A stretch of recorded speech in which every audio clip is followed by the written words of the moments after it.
frati bianchi del monastero di Paulis. A metà strada tra i Tiri e Uri, sul lieve pendio di una collina circondato dalla vegetazione, sorge l'antico monastero cistercense di Paulis. L'abbazia fu edificata nel XIII secolo secondo un'architettura particolare, che univa elementi decorativi classici ad altri tipicamente arabeggianti. Le leggende narrano che nella sua storia fu teatro di eventi violenti e contenesse grandi ricchezze, ma vediamo la leggenda nel dettaglio.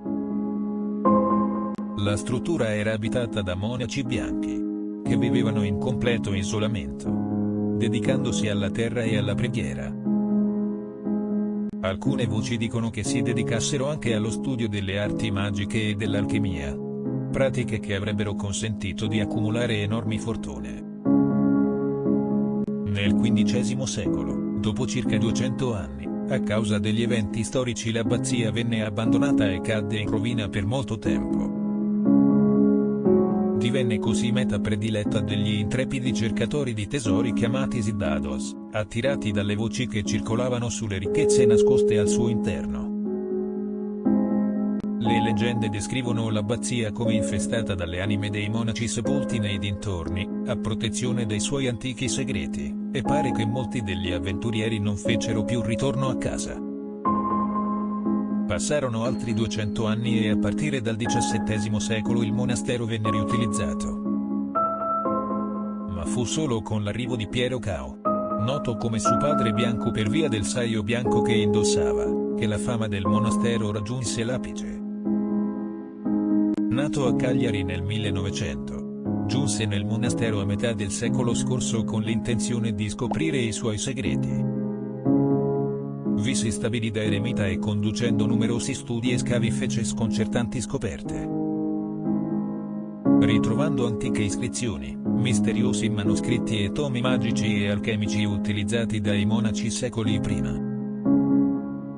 Queste importanti scoperte non portarono gloria al monaco bianco perché fu assassinato a Paulis la notte del 7 settembre del 1958 da un suo aiutante, chiamato per sbrigare faccende di poco conto.